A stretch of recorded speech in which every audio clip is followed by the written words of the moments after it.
Game number 1, winners final, everybody. We got Team Sven against Team BananaH, so we can expect some fireworks over here. So, let's see. Blue team won, basically like when it came to the round robin phase, Team BananaH, they absolutely excelled. They did so well, and they are kind of the team to beat now.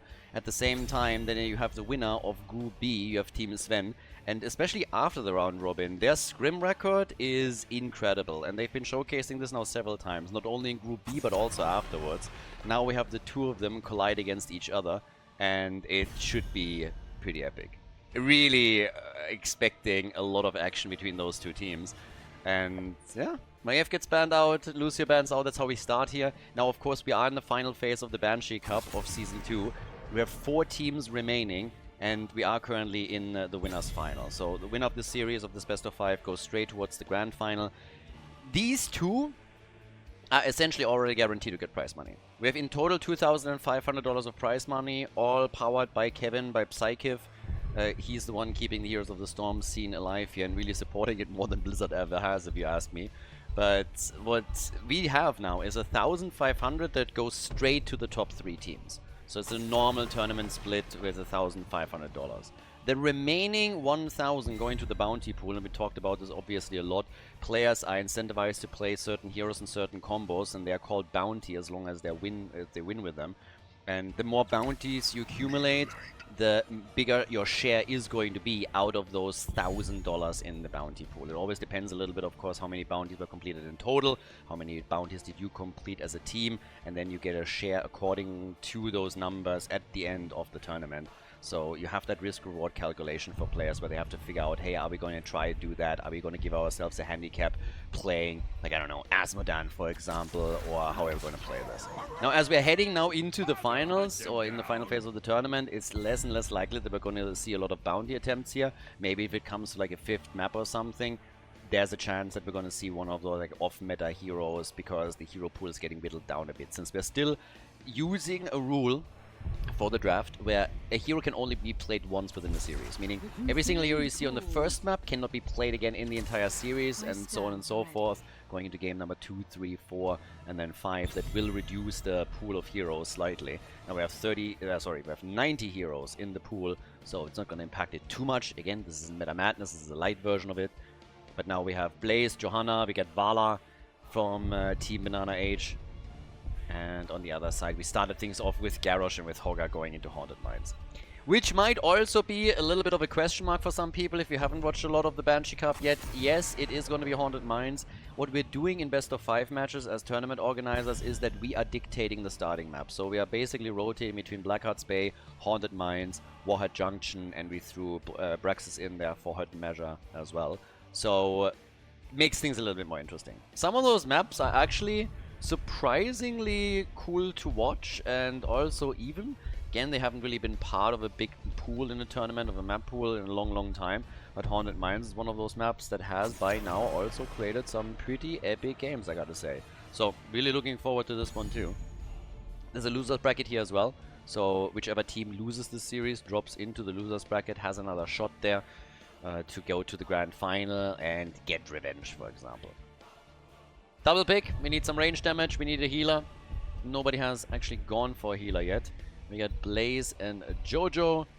And, well, Deckard, Kane, and Mephisto. Nano again on Mephisto. He's an absolute menace on mages. It's incredible.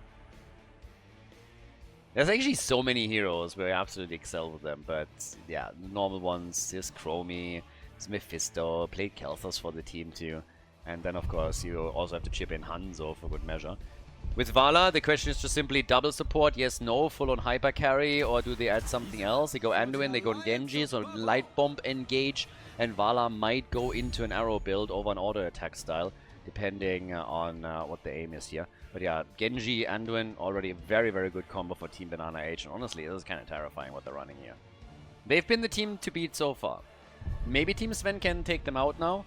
Again, they have prepared a lot for this tournament, and as the weeks continued, they just get more and more scrims in. Now we're having Aether as the final pick for them, and it's Sylvana, so a fantastic choice for Haunted Mines. Can very nicely push with or without Golem, And with that, we're now heading into the first map of Team BananaH against Team Sven. Game on! Team BananaH against Team Sven on the left. BananaH on Genji.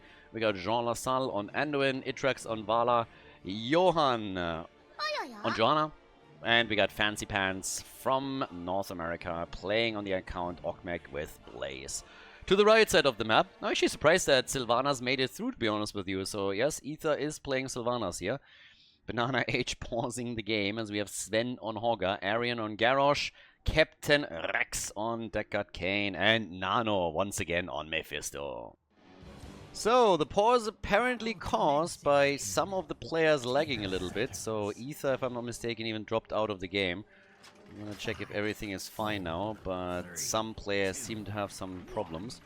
People already panicked, thought that Blizzard is turning the servers off, but apparently that's not the case. Things seem to be a lot better now, so let's go.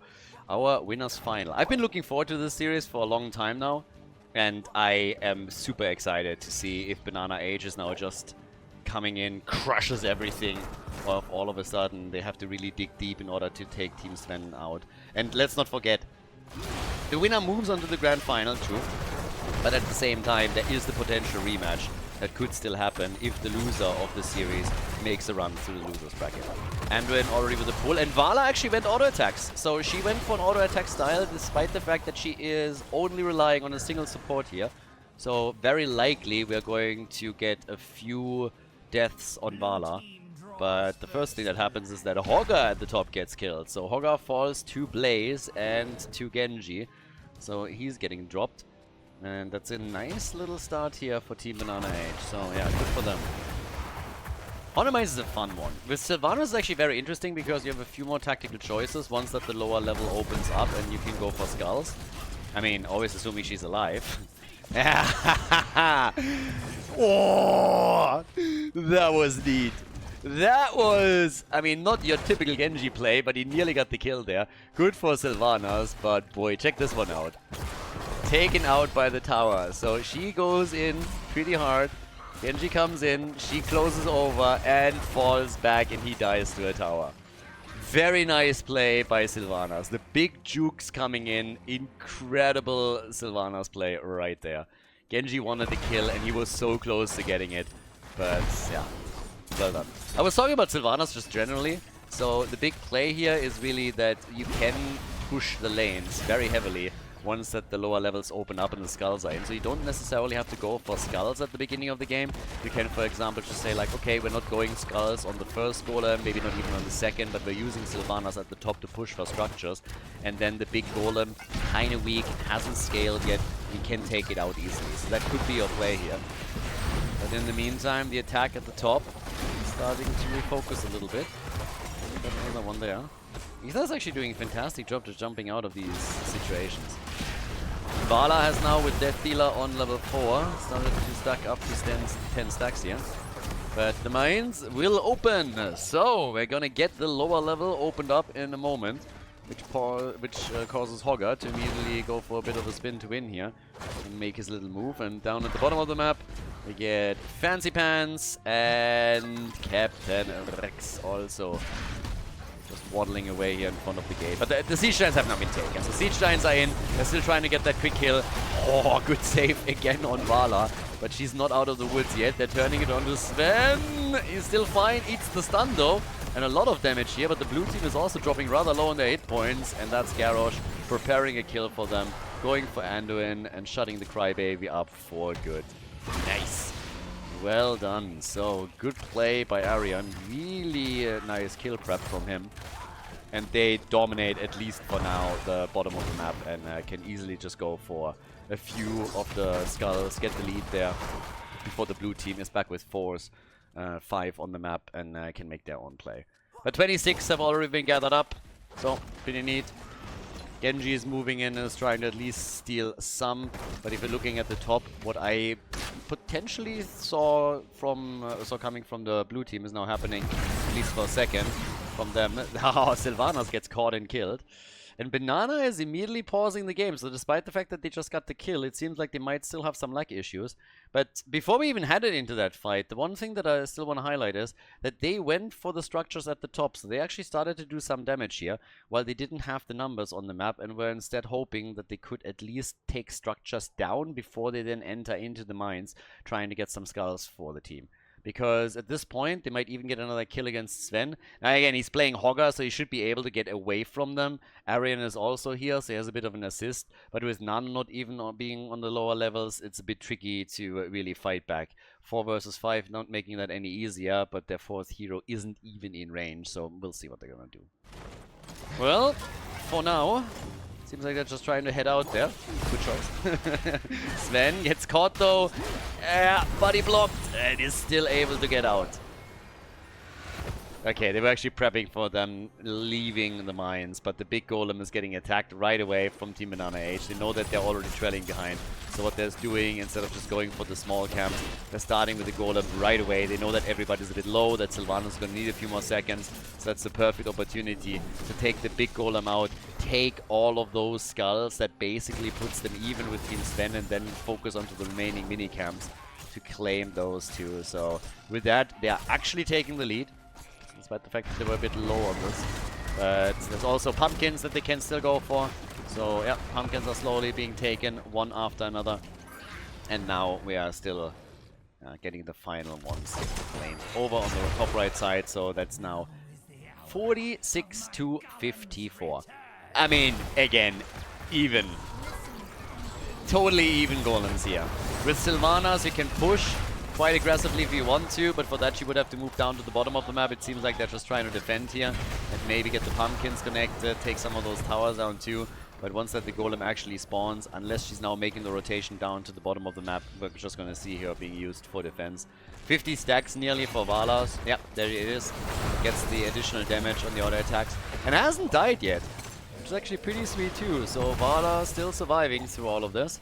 As the next attack is coming in. We have level 8 versus level 8. Yep, and with Siege Giants behind them, this push is actually going to get a bit more dangerous than I expected it to. We also have the superior numbers. Blue team has a chance there. A chance to take a fort down.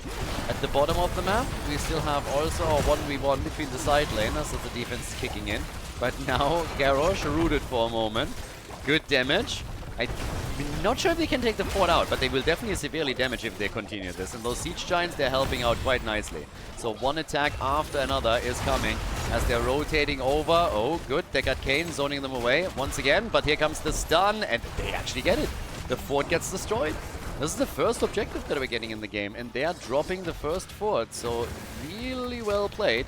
Another minion wave gets also more or less decimated here. So this is a huge win for Team BananaH. It's a big one, honestly. It's a lot of control already gone. Blaze is now moving back out. He still saved their fort at the bottom of the map. They lost 50% of the hit points, but not more.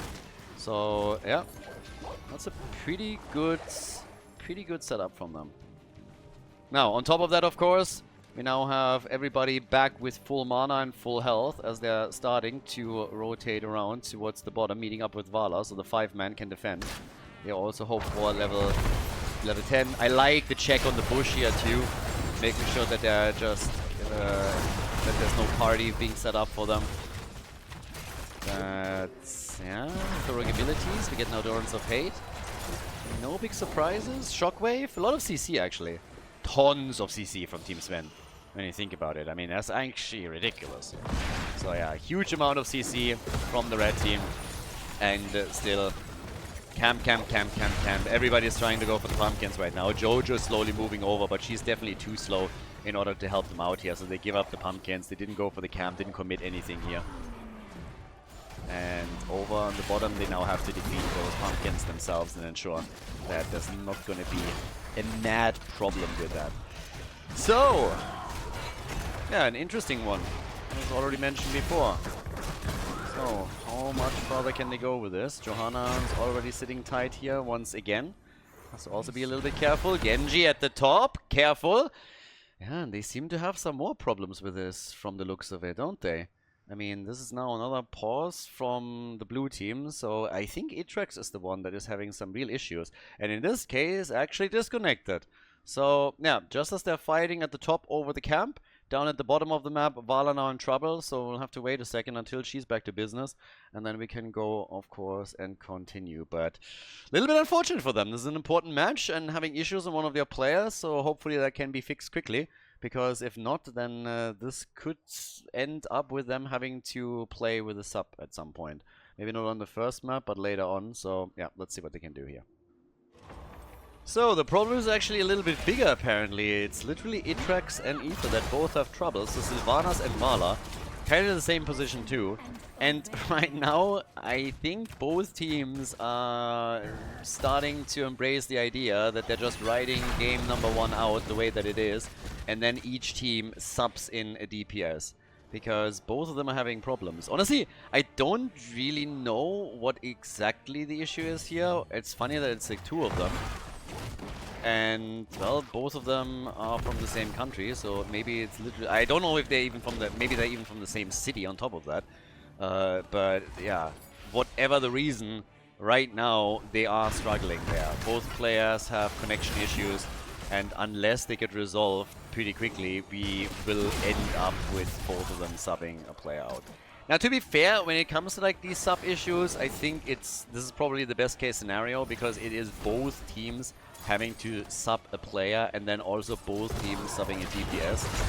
Never really an ideal situation, but if it has to happen, whoa, what a kill! Yeah, get wrecked. What? What a quad kill! Look at this thing! Insanity!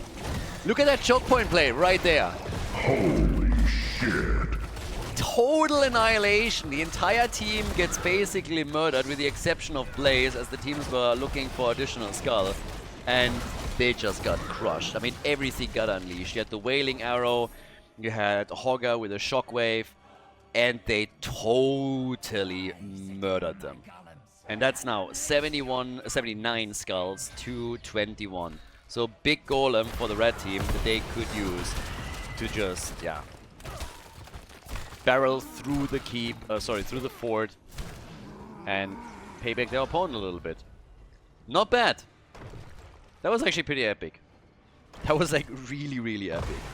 So, very curious to see what else we're now going to get with that push, because you have Sylvanas and you have, of course, on top of Sylvanas and also the bigger golem by far. So if you play your cards right here, you should really carry the momentum past the fort. Especially since they are relying on level 13 talents by now. The gap is closing quickly, but it's still a small advantage that you have for a little bit more, which will help you to push aggressively past the fort or for it. And the blue team is not going to be willing to fight here. And you can see that they have a lot of confidence as they move in. Nice Durance of Hate and another kill. Vala is dead.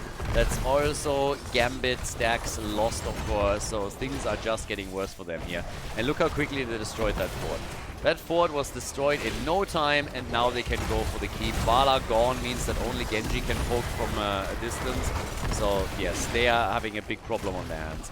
Vala died the second time, which means that we now have 10% of the attack speed gone. The gate falls mega easily, and I think they have... can they take the keep out? Probably not, unless they get kills like this one. Jojo gets stunned by the golem, and then nearly killed. Sylvanas though falls. Oh, but they're getting 3 kills. The golem with a big play. Look at this shit. What is happening here? Insane. 3 heroes down. Mephisto dies too. They're trying to chase them, but that's another big play, and that keep is gonna... Look at this. The boss, so much stun. Holy shit. Total insanity. The golem with a big hit, and they're getting crushed. Totally crushed. Yeah, Team BananaH is having a problem. That just went through that top lane disappeared. Team Sven went through it like hot butter through cheese. Just got crushed. So apparently we have like the same little game again. Yeah, Itrax. Actually, Itrax paused it. So it seems like at least now he didn't drop and might just have some connection issues. But as long as they're not dropping, should also be back quickly. Ether, of course, we'll also have to double check on him. Or maybe, just maybe, they have to apply a little bit of aloe vera after all the burns that they just received with their top lane push. That could, of course, also be the case. We're not quite sure yet. We're going to keep you posted. But with level 16 talents, we now have also lightning reactions, so the build continues. We have Will of the Forsaken now kicking in. So this is a 1.5 level lead that they're now running here. And yeah, it is brutal. The fort at the bottom of the map is also about to fall, which is another problem that they're facing. So blue team is about to lose another structure. Jojo is not quite rushing in, and we still have the red team with pumpkins that they're claiming, so they're going to get this thing either way. But it is definitely now a problem. Momentum is swinging. It's swinging heavily in to the direction of Team Sven. Alright, the players are actually getting creative right now. It seems like Ether has used the opportunity to set up his internet connection via his phone. That might sound a little bit crazy, but honestly, it already worked in the past for some of the Fnatic boys. They made the same play, and it worked quite nicely. Now, I have no idea how good the Polish connections there are, and what kind of plan he has, but hey, if he can play like this, that might be an opportunity, an option for Atrax as well. But suffice it to say that things have not really changed in this game. The fort at the bottom of the map was lost as expected. Vala's stacks are okay-ish, but not great considering that we're 13 minutes in. So she doesn't have a lot of auto-attack damage increase to compensate for the 2 deaths that she suffered and the attack speed that she lost therefore. Now, since they don't have level 16, that's actually a fun one. Like, they're letting the camp go, not willing to fight here just yet, even though the opponent doesn't have level 16 talents. Alright, not too bad.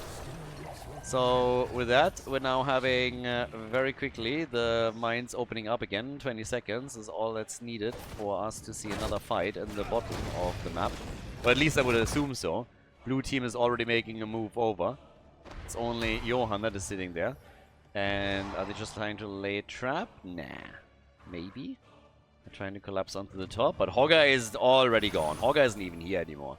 So instead, they can now make a move for the skulls. Get some skulls in, and they're also coming in with a welcome committee, which totally fails. X-Strike, Light Bomb, nothing comes together for them. Bit of a desperate move here to make a play. Now they can just come back down, all of them move in, and they can fight for more skulls. And in the meantime, there's even Siege Giants and Catapults, or sorry, Pumpkins and Catapults, traveling through the top lane, trying to go for the core. So a chance that the core is even losing a few hit points if they can break through the shield. It's a little bit unlikely considering that we're soon going to get the next minion wave spawn. Catapults don't hit that hard yet. But as I say that, they're actually hitting way harder than I expected. So yeah, Catapults coming in, and that's 90% already. 80, 84. Yeah, somebody should probably deal with that. The minion wave is going to take it out eventually, but you're also going to lose more and more points. That core is suffering way too much if you ask me. Last catapult is taken out, and at 64%. Big fight. If they lose this one, Genji is already gone, then likely they're just going to go for game. But there's the kill. Anduin is down. That's 2 heroes down. It's 5 versus 3 now down at the bottom of the map. They're trying for Vala, take her down, and now it's Fancy Pants that gets targeted. So bye-bye, Mr. Pants. And that's a quad kill. So already moving towards the top and trying to go for the core, I guess. They got 30 seconds. The core is down to 64%. Nothing really to stop them here. Johan a little bit too far out there, but he gets the kill on Sylvana, so good for him. He even survives. The problem for them is they don't even need Sylvanas, so they can just take the core down regardless. And that is Team Sven with a lead against Team BananaH in a bit of a wild game. Game number 1 goes to the red team. GG. Before we head into game number 2, make sure that you subscribe to the channel if you haven't done it yet so you don't miss out on any future content here on Khaldor TV. Tomb of the Spider Queen, map number 2. So there actually were a few revelations. So first of all, both of the players are now on their phone internet. And apparently that worked a lot better for Ether, at least who already tried it in the last game. So it looks more stable. But interestingly enough, the reason why they are both affected at the same time is that they're actually in the same apartment. So they're apparently sharing an apartment. I don't have any additional information on this. I don't think they're like brothers or whatever. But I might be wrong on that too. So they share the same apartment. Therefore, they share the same internet connection. This is why they are both affected by this. And the solution seems to be that now both are using their phone connection, but technically they could have also gone for one guy uses the phone connection and the other one is then using the cable internet. So I wasn't aware of that, and there was just a bit of talk in between the two games. Now that's all figured out, but yeah, still, that explains some of the problems that they're having. Solutions have been found. Apparently everything is working nicely now, and we'll see if game number 2 is a bit smoother. Situation in the series as is of course that we have now the 1-0 lead for Team Sven. So they actually did very well on the last map. Were able to just win towards the end there with a... They had some pretty impressive wombos. We had in the mines an absolutely fantastic one that took 4 heroes out, and then obviously after the catapults damaged the core this heavily, after the next fight they could just simply move in, take the core down very quickly. So now that we're heading into Tomb of the Spider Queen, the question is going to be what exactly they're going to do here. Talking about the way about bounties, I'm just going to show you them real quickly so you have a bit of an idea in case you're not really familiar with the bounty system. I explained it at the beginning of game number 1. But these are the bounties that are available. Now, you obviously have a bit of a higher priority winning the match first. Let's say Team Sven takes a 2-0 lead. I could see them try a bounty on the 3rd map, for example. But outside of this, I think bounties will be reserved on map 5, and more heroes are banned out, and maybe something like you playing, like, I don't know, Khaldor is becoming a little bit more interesting there. But anyways, just as a bit of a side note, these are the bounties in case you haven't seen them yet. By the way, if you haven't seen them yet, why? That means that you watched this tournament for the first time today. You should catch up on the videos that are on YouTube. Varian and Hanzo are our first picks for Team Sven. So Nano is finally playing his Hanzo. Could also go and follow up on Varian's stun with maybe even an arrow. So just get that stun CC chain going. Work in the damage, but also get a second damage dealer that can help you out with that. Lucio, Urel, Gul'dan over on the blue team side as we're heading into Tomb. And Gul'dan, obviously, in this case now really solid to get the wave clear going, right? You want to have good wave clear. You want to burn these minion waves down as quickly as you can. We have Hanzo for vision and turn-in, interrupts, but they still need some wave clear. Varian doesn't really offer it, so you need someone else that really helps you out on that end. Oftentimes when we're talking about tanks, of course, what we're really highlighting on this map is Johanna. As a tank, she is just fantastic with all of the wave clear that she herself already brings. She has an interrupt potential, so she has tons and tons of tools that are just fantastic for Tomb of Spider Queen in general, but not an option here for the teams. Now that we're heading into our double pick, let's see what we're gonna get for wave clear. Yeah, gotta get something going. Leo already, and we got Rhaegar. That already helps. That even helps Varian because now you can get that lightning shield that at least gets some AoE damage going for the tank at the front.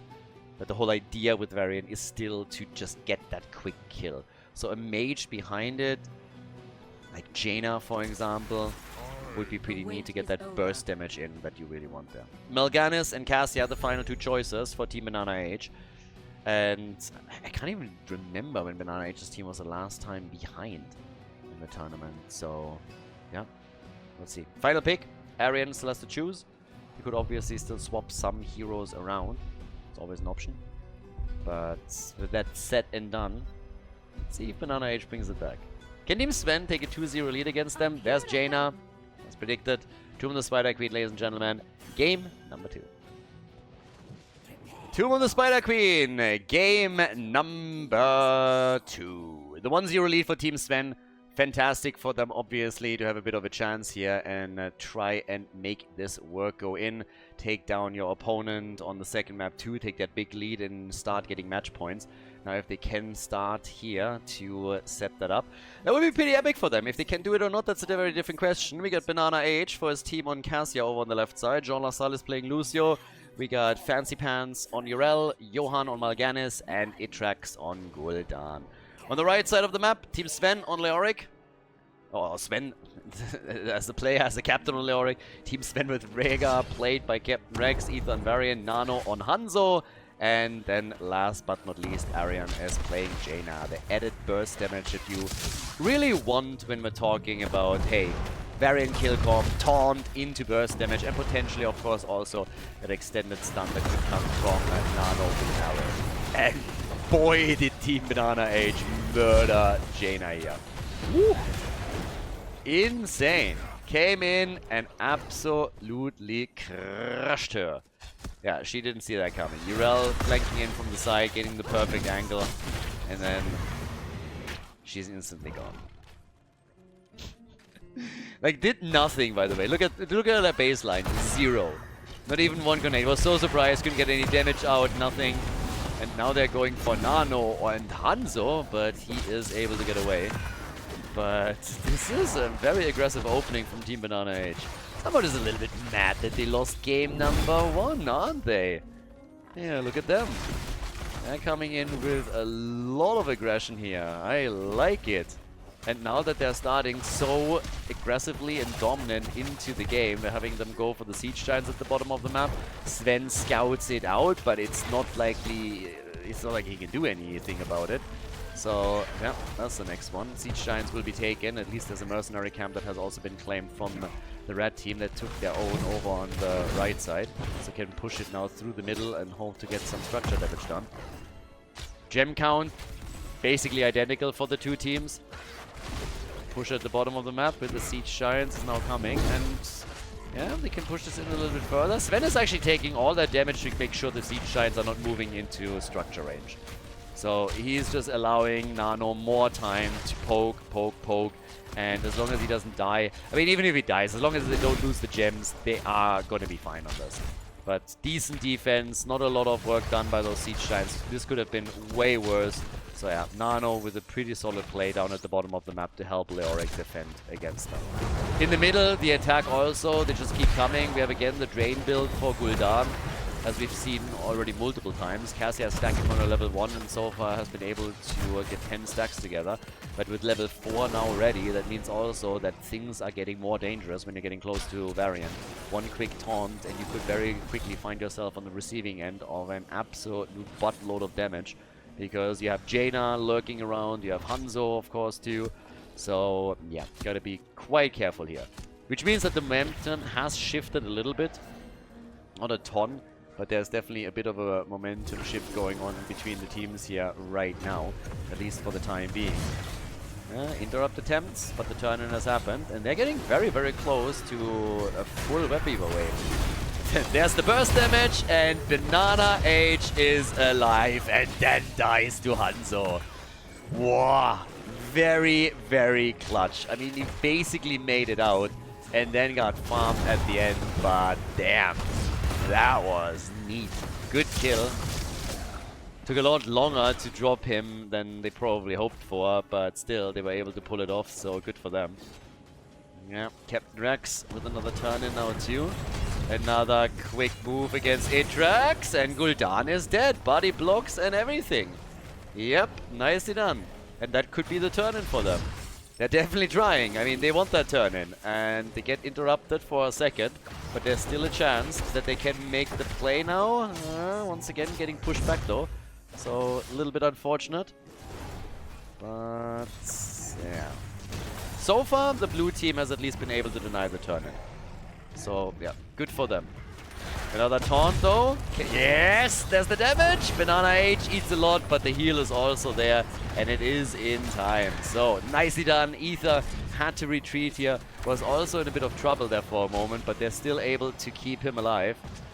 It's a really nice back and forth. I'm honestly a huge fan of this. There's so much fun with how they are playing this out. The red team is eventually able to get the turn in, but for the longest time, the blue team did such a stellar job to just deny it over and over and over again. And yeah, this is basically all that happened here. So now we have a chance for Team Sven to pull ahead a bit further. They already have the lead in experience, but if they can now take some structures out, that will of course be a crowning achievement for the early game. At least 5 minutes into the game, Jaina's working on her baseline, and here's the opportunity to push more damage out as another taunt comes through. Johan! Boy, he's close. Oh my god! the hit points were just dropping away from him, and he has to actually recall, which means that at this point he won't be useful for the defense. But there's not a lot that was lost. The gate at the bottom of the map, the wall is down in the middle, it has been destroyed. At the top, some damage on the fort, but nothing insane. Nothing too crazy. So it's not like we're all of a sudden looking at forts that were murdered here. Most of them still standing, but yep, it's another chance to go for Johan. He just came back and is super close to heading back again. But they are going for Varian, and I think that's a kill. Yes, they get the kill on Varian. Nicely done. First, they kept everybody on their own side alive, which in and of itself was already an achievement. And then they're able to take him out. So yeah, looking strong here. Looking very strong here. So yeah, not bad. Now, in the meantime, over here, we still have the next attack coming. Getting some work done, and, well, at the same time, at the bottom of the map, the siege giants are being attacked again. So yeah, that's the next ones right there. But, as is, 2 kills versus 2, 10 versus 10. So, guys, I gotta say that as of now, it is exactly what we expected from the series. It is blow for blow, full-on action the entire time, each team not giving an inch, fighting for every single square meter here, and ensuring that they have always a chance to come back into it. This is dangerous. This is very dangerous for Team Sven, because now they are in danger of losing forts. With those siege giants at the bottom of the map and all the commitment that they have, even Rhaegar could now get killed. Self-Ancestrals to try and get out, is able to escape, but they also zoned them away from the bottom fort, which means that this thing is destroyed. So with the first Web Weaver wave already taking a fort out, pretty big win for them here. Very impressive and nicely done. So the 10 abilities are of course ready for both, so that means Horrify is now in play. They try for the kill. Urel, she's so low. Everybody's low. Everybody's about to die here. What on earth? It's only Varian that falls. Or is it? No, they lose Hanzo too. They lose gems and they could not get a counter kill. Yeah, that's insane. Oh boy, that's insane. So clutch here. Yeah, there was a big chance to maybe make another play, but as it stands, they lost 2 heroes. I could have seen 2-3 die on their end too. There was a huge chance to just turn the fight around, maybe with Hanzo before he died. If he gets the arrows lined up perfectly, he can get a counter kill or 2, and then the game flips again. Oh well, at least the fight flips again. But right now, it's a tiny lead for the blue team. Taking that fort out was big. But obviously, this is far from being over. There's an advantage in gems, but it's small.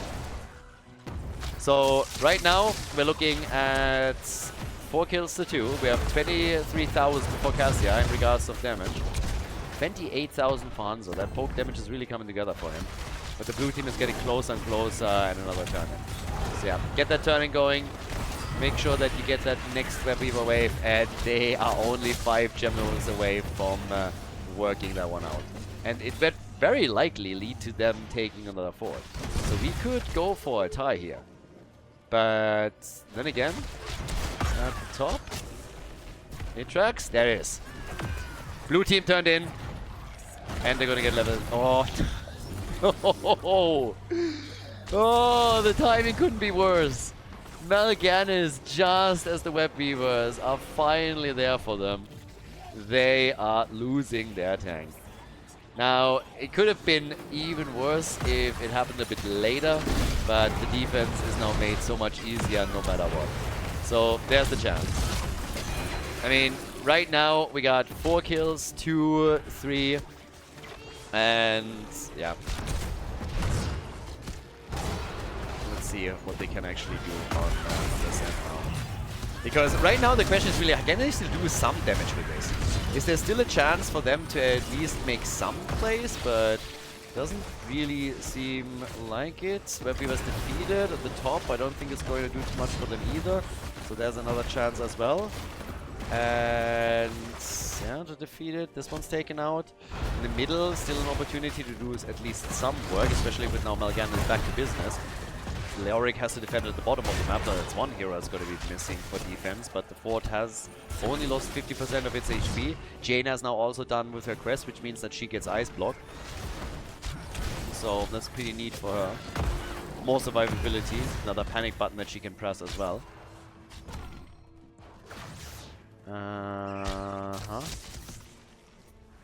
That was actually much better. Sven, on the other hand, has 40 gems. So, yeah. 40 gems on a hero that has a passive on dying. Yeah, kinda wanna make sure that you're gonna turn those in. That would probably be a neat little play. Turn those in as quickly as you can, or at least the ones that you can turn in. And he's actually sneaking over to the turn-in spot, and he's gonna deliver for the team. So again, blow for blow the entire time. Here's another opportunity all of a sudden for Team Sven to now be the team to take the lead in the game again. If they can take a 4 down, maybe 2, maybe more, then they're right there. So this is what they're doing. Red Web Weavers are going to be descending. No kill against them just yet. Urel was trying to come in here for maybe another play as well, but it is Web Weaver time. Leo is helping out the one at the bottom of the map. And there's also a slight lead experience for the red team, which could technically lead to an early level 16. You might even be able to use it with this particular push here. So if they can build on that, that would be fantastic. But the defense is at least so far going strong. The problem is that a lot of those forts have already taken damage earlier. The top one is definitely going to fall. I don't see that surviving. And at the bottom of the map, now that Leo has escorted it out, I think this is where we're going to see the exact same thing. They're going to drop another fort at the bottom of the map, so 2 will be gone after this push. And that's a win. Yeah, that is a win for sure. 2 forts out, level 16, half level lead. You're definitely in the driver's seat now. The one thing that you still gotta do though is make sure that you are at least... I mean, they can maybe even get the fort in the middle. Yeah, they should at least try to like get a few kills. You wanna take gems away from your opponent if you have a chance to do that. So yeah, taking a couple of gems away here, that would probably be a big one. So yeah, let's see if they can. When it comes to team fights, we still have only seen 7 kills. It's not a very kill-heavy game, but it's intense as hell. I mean, honestly, there's like suspense non-stop because each fight looks like it can just flip within a second. And at no point does it seem like a team has now full control over the game. It just feels like another turn-in for the blue team, for example, could flip it again. To be absolutely honest with you though, with the edit, oh, that arrow, woo, that's not going nowhere. We have a lot of gems still for the red team. Yeah, they might lose a few here. Oh, the clutch heal, nice, mega clutch. And now Mal'Ganis is down. Oh, this is where it could actually swing completely with the momentum. They're trying for Lucio, they can't get him, but they dropped Gul'dan and they have another gems for the next turn-in. So this is where it gets tricky. They have more gems, even though they just got the turn in. Now they can even go for the boss up at the top, and there's 2 heroes down for the blue team. So that little fight that we saw there towards the end, this might be the moment where the entire game falls a bit apart for Team BananaH. It's very easy for Team Sven to now build on that lead that they've already established. Because we are looking at half a level of a level lead, maybe a little bit more, 5 kills to 4. Red Web Weavers are coming down, and then on top of that they have the boss at the top. So this is really the opportunity to take more structures out. I think the fort in the middle is a given, but if you can take a keep out with this, that would be amazing. The passive experience gains that they are going to get through that is going to be pretty big to get to level 20 quickly. And of course, if you can get kills with this, even better. 41 gems on Fancy Pants alone. Hansa had to go back. Heals are coming out. Leo slowly moving in. But Jaina in real trouble, and she's dead immediately. So that top lane push is going to do damage, but they won't be able to take the keep down, I believe. The fort in the middle is, of course, going to be destroyed. That one was never in doubt. The lead has been extended too, but the play for Jaina was exactly what they needed to pull off here. So kudos to Team BananaH for making sure that they are not getting completely rolled by that push, by that objective. That was an important one. But Leo is still able to get damage onto the bottom keep. And damn, that is a lot. This thing is gonna fall. They're fighting the fight instead. Arrow comes out, connects with a few of them. Even if they get a kill here, and they do. Varian goes down. They're also dropping Leo. But the keep is gone. The keep is gone, and in the middle... Yeah, that web weaver needs glasses. I mean, I'm not sure what it was aiming for. But that web weaver is definitely in need of some glasses. I'm sorry, that is just way off target, my friend. Bottom keep going down is, of course, big. Now they can turn in. Varian is going to be back in 36 seconds. Ah, the camp is also taken before they arrive. It was a nice idea to go for it and steal it. Maybe invade. But did not quite work for them. Yeah, some pretty amazing plays now. That early level 20 is, of course, another issue, potentially. So, yep, level 20 is coming up next. There's also catapults at the top, so there's still some pressure against the blue team. Catapult at the top means that they could go for the keep in a moment. And, yep, that's kind of what we're seeing here. So, this is taking some damage, maybe not a whole lot. The red web weavers, the blue web weavers are also coming down in a few more seconds, but still. Nice damage output here. Ooh, nice. 69,000 for Hanzo, my boy. Yep, Hanzo with the neat damage output. We also have Jaina with 32,000. And again, on the blue team side, you have 41k for Cassia with 80 plus stacks at 45,000 for Gul'dan. Talking Gul'dan, yeah, for that he kind of has to be alive. At that, Gul'dan does no damage. So once again, they get the web weavers, they get the chance, and then they lose a hero immediately. That is kind of crucial for their push. So the defense is just too easy. Team BananaH, guys, I'm telling you, they are a bit in trouble here. They were the absolute top dog for such a long time. The team to beat, but Team Sven has, with training, scrims, just non-stop improvements, really gotten to a point where they are threatening to take BananaH's team down. So, Numbing Blast is in against Johan. They're chasing them all away. Web Weavers have been defeated in most cases. And then Tactical Pause! Look at that! 3-2-3 moment! They're on the chase onto Johan, about to kill him. Look at Jaina here. She's already taking aim. And then at the same time, Sven comes in and pauses the game.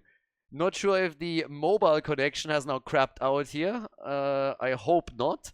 But somebody dropped. So, yep, they lost their tank, as it seems.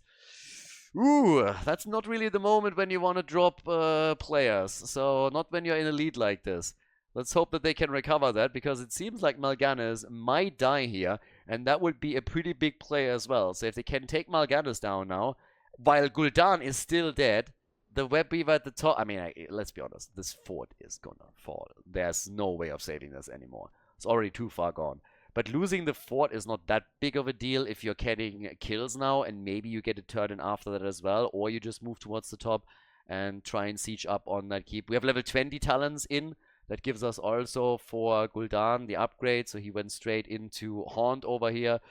We get Imprisoning Light for Cassia with Valkyrie, and then again already Bullseye, and obviously also Buried Alive. Yeah, in the top fight, I think these guys are easily going to get away. It doesn't really seem like anybody is going to stop them. They might try and rotate down to help out Johan, but if Jaina still has some cooldowns ready and is able to connect, then I don't think that Mal'Ganis has a real chance to move out of harm's way here. Well, and he's... he actually made it. Nice. Got out. Skin of his teeth there. Not bad. Top 4 has indeed fallen. And it was indeed Ether also that dropped. So maybe his phone connection is not that stable. I mean, to be fair, it was a lot better than it was in the last game, right? So at this point already looking much, much better than what we experienced in game number 1. Atrax hasn't dropped so far. And there he is again. So Varian dropped once more. Now they're just pinging it, but pausing the game. So... yeah, if he's still on the phone connection, if it's stable for Atrax, maybe they can just switch him back on the cable connection. That could help. Like, either way, they need to find a solution for this, because this is going to be a problem, and it's not going to get any better from the looks of it. So, yeah. So, apparently they switched Ether now back onto the cable connection. So, yeah, again, if you haven't watched the entire situation, Atrax and Ether are roommates. So they share the same cable connection. They were both lagging earlier and continuously dropping out in game number 1. Then Ether switched his connection to his mobile phone, which was stable for him. Itrex is the same, and since then both of them have been playing kind of fine. But now Ether has issues, so he switched back onto the cable connection, whereas Itrex is still on the mobile phone connection. Apparently, Varia now has roughly 200 ping, and they are willing to try, but it's kind of wild. It's like a puzzle that they need to solve in order to play the game. And while all of that is going on, Leo has escorted another wave towards the top. Urel is slowly coming in to help out with it, but it will result again in the Keep taking some damage. Not a whole lot, but it adds up over time. Still an insanely close series between the two of them here. But there's the turn-in attempt, and that is delivering the 27 gems that they were already holding, so good on them. I'm always happy when teams do this, when they just secure what they have. Whoa, the Entomb! No, the Horrify! Rega! Beautiful play by Gul'dan. Itrox got actually wrecked multiple times earlier and fell victim to specifically Jaina. But right now, that was a solid play, it was a quick kill, and they immediately try to capitalize on that kill by moving for the boss and turning the game around again. So, yeah, that could be pretty neat. The turn is also not going to be enough. Nano turned in some of his stuff, but this is going to be a play for the top side keep, and this could be a bit of a disaster. Team Sven was, I don't want to say in the driver's seat, maybe that's a little bit too much, but they look strong. They look like they made a lot of good decisions here, but now that pushes a problem. Leo moving back. I wonder if escorting this with another wave towards the core might force somebody to retreat. I actually think he might have been better off to just move in and do exactly that. So, yeah. Get catapults onto the core and then force them to retreat here, because this keep at the top is now 100% gonna fall, but they are of course gonna try and defend the core. So this is gonna be the next little play that they're attempting. Core gets destroyed quickly, and sorry, keep gets destroyed quickly, but the core is also in real danger. They're burning it down as fast as they can, Nano in particular, but if they lose heroes here, then they will likely lose the game. Jaina and Hanzo, they're doing their best, and to be fair, they're actually killing it fairly quickly. But Hanzo gets caught, and he gets killed, and this might just be the end of game number 2. Core is falling quickly, the Ancestral is perfect, Lucio is dead, and I think they're defending. Cassia is now down, they go for another kill. That's 49 gems! 49 gems were just lost! No! And the keep on the other side is about to get dropped. Boy, oh boy, 49 gems on Urel get eliminated. And now, of course, they're going to try and end the game here. 48%. I think they were maybe a little bit desperate to try and make it work. But that is Team Sven taking a 2-0 lead right now. Big, real big plays. Gul'dan is still there. Doesn't have Horrify though, so they don't have a lot of tools. It's 4 heroes that can still go for the core. It's 14 seconds for Lucio to come back. Itrex gets killed. I think this has to be it. They're taking the core down quickly. 50, 40. They go for 30%. And yes, this is lights out. Nicely done, Team Sven, with a 2-0 lead against Team BananaH. Impressive. Super impressive, and a big victory for the red team.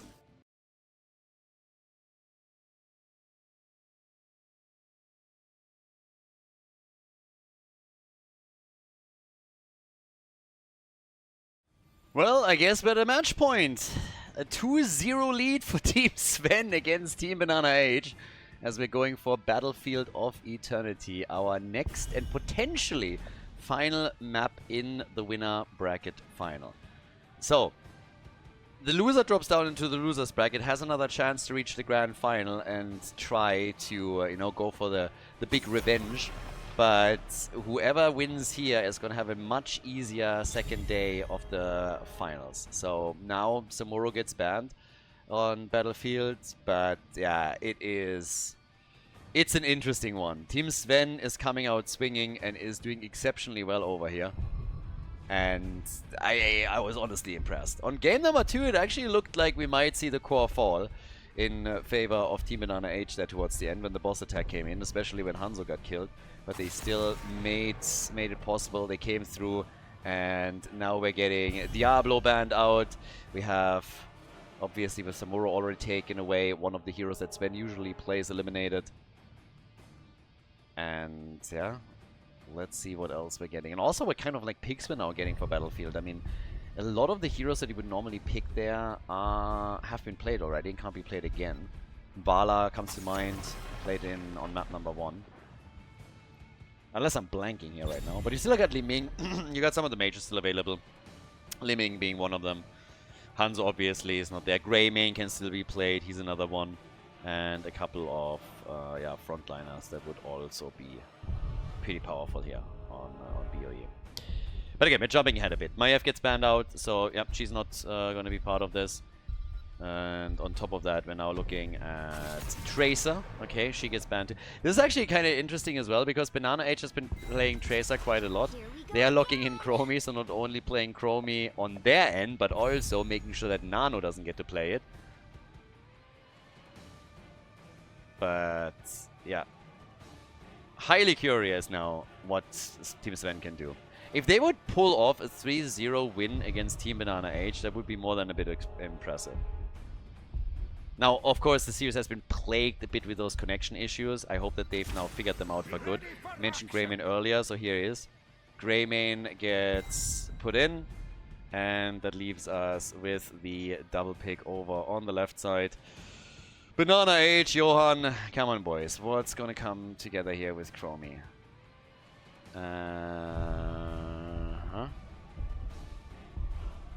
And also, what are they playing on the side lane now? Diablo banned, Muradin is in. I mean, we still have enough tanks around. They Haka for the side lanes, they got the global, and they pick Oriel. If you see Oriel as a heal, then immediately on the bans you're just like, yeah, do we ban Cho'Gall, or do we actually allow that potentially? Are they just trying to freak us out, or what are they doing here? I have not seen Team BananaH play Cho'Gall though. And I doubt that they would just simply bust that out on the third map. So I'm not quite sure if this is... Yeah. I don't think so. No, they just want to have... Yeah, there's not going to be a Cho'Gall ban. But, okay, they ban him out anyways. I don't think they really wanted to pick it. I just can't believe that they would now choose Cho'Gall. They've been playing it pretty straight up for such a long time. So it would come as a bit of a surprise to me if they now all of a sudden decided that this is the play to make. So, yeah. Anyways, it's not an option any longer. Cho'Gall got banned. And now we're looking on the red team side. I mean, the Oriel pick, still, you can get a lot of utility out of it. And I believe they've already played it before, even without Cho'Gall. But yeah, for BOE now, Chen and Brightwing. Alright. So, Chen and Brightwing are in the house. On the side lane, you have therefore the barrel that you can keck out. We get Greymane for the mortal damage. Can take some of the waves. If you get him on any kind of structure, he can obviously destroy that very quickly as well. And now the final double pick, where they gotta reveal a bit what exactly they want to do with Oriel in the first place. But also what the main tank is going to be for Johan. And the answer is... Imperius and ETC. Okay, we're getting triple frontline Chromie. Stuns and CC from the Haka, Imperius, and ETC will come together. Alright. Let's see if that actually works out for them. I personally have my doubts right now. Am I going to get some Malthael action in against the 3 frontliners, or what exactly is Nano going to play? Probably just going to play another mage here to try and rip them apart from afar. Li Ming, again. Together with Greymane. Ladies, let's go! Battlefield of Eternity. Game number 3 in the best of 5 series might be our first map in this winners final. Game number 3, match point, ladies and gentlemen. Team BananaH on the left side with ETC played by Banana. We got Imperius played by Johan. Okmek, aka Fancy Pants, is playing the Haka. Chromie played by Itrex, and Jean Lassalle on Oriel. Over on the right side of the map, it's Team Sven with a 2-0 lead, so it's match point for the boys in red. With Sven himself playing Chen on Battlefield of Eternity. We have Captain Rex on Brightwing, Nano on Li Ming, Arian on Muradin, and Ether is playing Greymane. So, nice. And of course, the big question at this point, what can the blue team do to turn things around here? They need to win 3 games in a row if they want to perform that reverse sweep. Possible. Not easy, but definitely possible. Has happened in the past. They are one of the best teams in this tournament, for sure. So they have a chance to make that happen. Right now, we're having, at the bottom of the map, our traditional 4-man. Each team going up against each other, then all the way up at the top, it's Chen against Dehaka. The attack against Captain Rex, and it's first blood for Team BananaH. Blue team with a real neat kill and taking the lead already super early on here. Just a small one, but again, all matters. I still want to see if that draft for them is going to work out though. Righteous Assault on level 1 for Oriel. All about the cooldown reduction here. Mirrodin trying to jump. Oh, that was maybe not the right jump there. I mean, they're trying to turn that around now by focusing Johan, and I think that's going to be a kill. And it will be. So he goes down, easily eliminated. And that's a triple. Reset City, baby. They're going for the quad kill, and boy, oh boy, is that opening not good for the blue team. They lost every single hero at the bottom of the map. I mean, look at this. First an Imperius that falls, then immediately after that, it's a quick old combo against Chromie, against Oriel, and it's just Li Ming getting resets, getting kills, and wreaking havoc here. So, glorious performance at the bot lane, and Team Sven has now also taken the camp. They have nearly, I don't want to say level advantage, but I guess it's more than half a level at this point. The early level 4 talent is going to be another reward that they can rely upon. And that was just rough. That was really tough. So, at the top, they're trying to also now go for the second camp, I guess. Sven is still there, ETC with a slide. They have a lot of CCs. That front has a lot of CC tools. There's nobody at the bottom of the map, by the way. Mirrodin is still slowing them down on the rotation, which means that Nano gets a few more combos off and is able to damage one of the towers before the blue team has any chance to actually deal with this. So now we're looking essentially at a 1-level lead as the camp gets taken. This might make a difference in the objective. This might actually make a difference, because what could very well happen is that we are going to, that we're actually going to get a play with level 7 around this. So, yeah. Time will tell. But again, with this now, we're having more and more attacks coming in. There's the next attack. 4 kills to 1. And down at the bottom of the map, yep, there is Greymane and Li Ming action. So, off we go. Yeah, trying to get some real nice work done on this one. And the halftime show is basically dead even on the other hand. So nobody is really taking a mad advantage there. But look at the experience. With half a level, they would hit on level 7. So they could make their play there. And yeah, let's go. So the next attack is quickly coming together. They're trying again for a kill, and it's again bright. Always for the fruit fly, always go for the weak link. Basically, Team BananaH has identified that the fruit fly is the weak link in this equation, so they're just taking her down. Blue team is still eating some damage here, and now, of course, Li Ming would love to come in. Sven is pausing the game again. Greymane, Ether dropping once more. This is starting to become a little bit of a meme. I suppose when one of them plays, it's fine, but the connection issues that exist on the side of Team Sven, I mean, for Ether and for Atrax, are starting to get a little bit ridiculous here. So, yeah. I mean, honestly, at this point, if we are going to game number 4, then they have to play with us up, period. Because these pauses are starting to get a little bit silly. Not only for everybody watching this, but obviously also for the players on the other team. If that's just like pause, pause, pause, pause, pause, you never really get into a flow of the game in the first place. So, yeah. I'm not sure if they're planning on switching this back on the phone connection right now or what the play is going to be, but apparently things are working for Atrax. Maybe they can get him on the same phone connection. I mean, I don't know what the solution is here. But either way, this is getting a bit absurd. So, we're back to business. Ether reconnected. Blue team still has a chance of winning the objective, but they are low on hit points on their own Immortal, and Li Ming is trying to capitalize on that and gets a lot of shots connected. Shen is now coming in too. They really want this one. They're even risking losing a few of their heroes and might do that, but BananaH is low, and I guess he's gonna fall. So not only does the red team win the Immortal, but they also take down ETC. Another problem here for them. Yeah. Level 7 is in, 5 kills to 2, and off we go. So, the push coming in, down to the bottom of the map, the attack is ready, and they are going to get value here, even with a low shield like they just had. So much damage already against Imperius. He runs straight into the Immortal, and Greymane says, thank you very much for the layup. I'm gonna take this one. They take down Imperius, so the lead is further extended. And even with the first Immortal, they're now able to get the fort. They're going for Chromie. It's really not looking good for BananaH and his team. This is way too much momentum right now. Bot lane attack is, yeah, well, they're stopping in front of the keep wall. Obviously, we're still mega early in the game, as you can tell. At this point, it's just 5.5 minutes on the timer, so it's not like there's a super massive lead or anything like that that can't be bridged. But given the time, it's a big gap. At 5 minutes, a 1 level gap, 4 kills ahead, a 4 down, and now even more damage being done down at the bottom of the map with Greymane jumping in.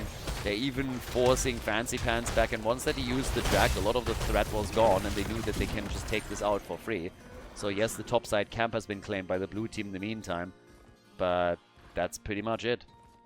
Now, on top of that, we're now looking at BananaH, topside. Yep, and they're trying again for ETC maybe. No, not quite. He's sliding out this time. But then again, the shots and the hits, they keep coming over here. And right now, there's the next little attack. Level 10 is now in. That gives us first and foremost also the Wandering Keck. And we got the Cursed Bullet in here too. So yeah, not bad. Opening the top side of wall up, they have level 10, and they do exactly what they need to do. They have level 10 and they're immediately deciding, okay guys, with that, let's just push in and just start crushing this. Go for the top side forward, open this up, use the heroic abilities. You have half a level still remaining. Immortal is now spawning, and that should help them to get the halftime show. So they're really running these advantages as best as they can just to get even further and further ahead. And what the blue team needs is really a teamfight victory.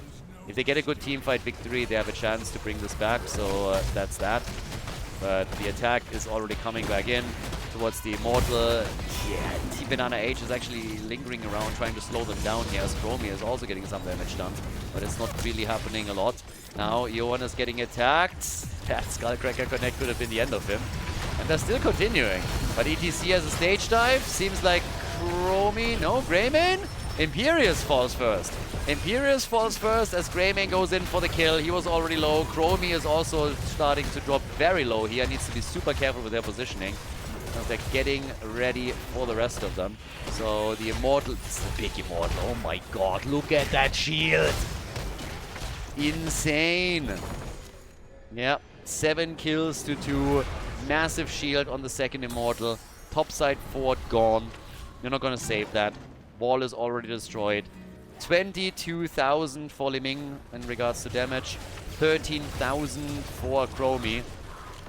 And yep, with that, we're starting to move towards the topside fort, and they're gonna take this one out. So yep, topside fort is gonna get destroyed. It's gonna be an easy kill right there. And bye, I suppose. Can they even get a kill? Fort is definitely gonna go down, but if they can get some more hero kills, nice connect with the lunge from Imperius, but they couldn't get anything with it.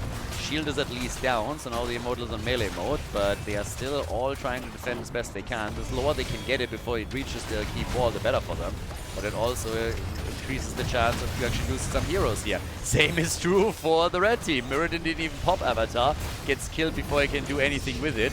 So now they're starting to chase, hoping for additional kills, but it also allows the Immortal to get more damage through, and he is taking out that one tower. So both of the forts are now gone. We have a 1.5 level, well, 1 level lead. And let's see if they can come back here. ETC stage dive straight on the camp. Okay, somebody really wanted to have this thing. But alright. So, with that said and done, we now have the talent advantage. Brightwing at the top already. Camp down here also gets taken. And yeah, all the way up at the top, they're starting to go for the next one. Take this camp too, down at the bottom of the map, of course. They're now trying to break at least through the wall, maybe even damage the fort. But the situation is still the same. The blue team needs to be more aggressive. They need to find an angle where they can win a fight, close the gap a little bit further.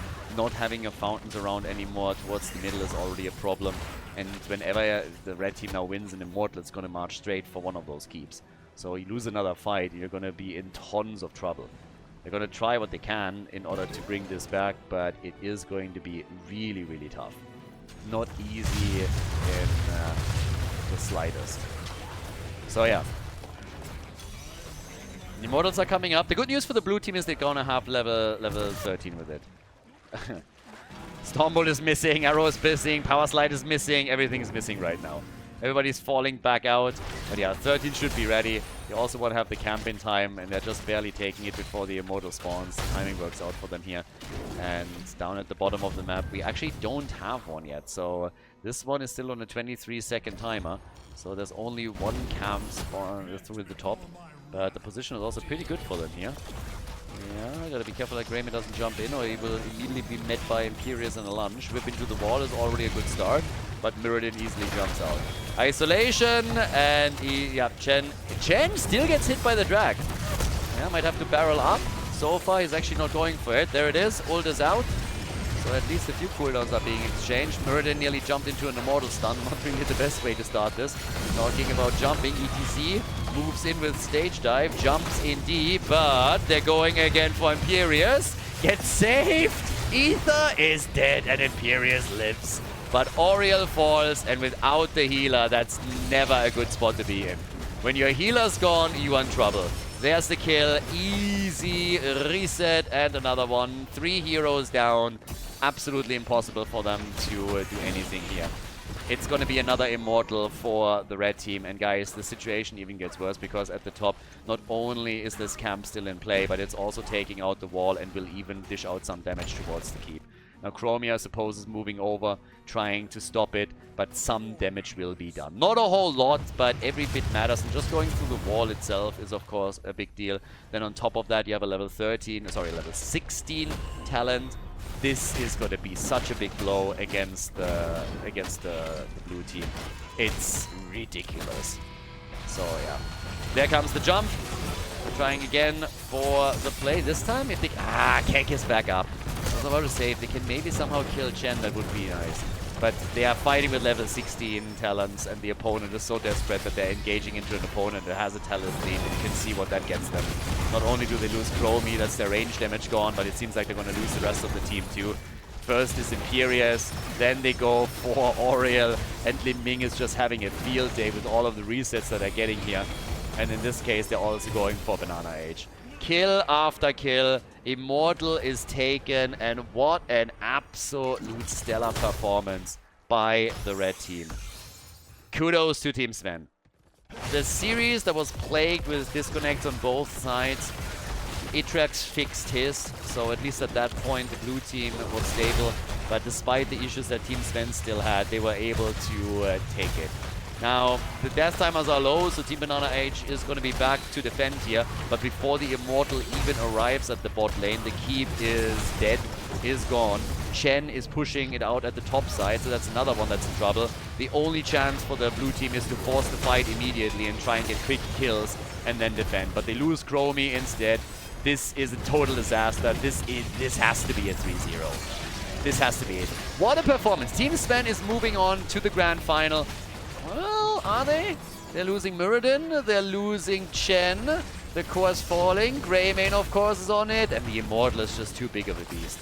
So yes, they move on to the grand final, a 3-0 victory. Very impressive performance by Team Sven. Team BananaH drops down into the losers bracket, and we'll have another chance tomorrow. GG.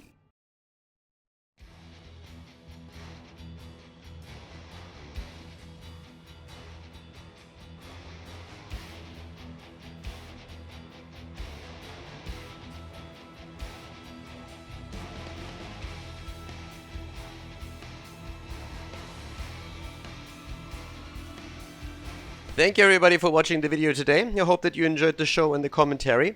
And keep in mind that the spoiler protection that is going to run for the rest of the video is made possible by all the support on patreon.com. So guys, if you want to support my work, if you want to help me start new projects and keep the spoiler protection in place, please consider heading over to patreon.com/Khaldor. There's also a link in the YouTube description, and check that out. Thanks in advance, and see you guys next time with more esports coverage here on Khaldor TV. Have a great day.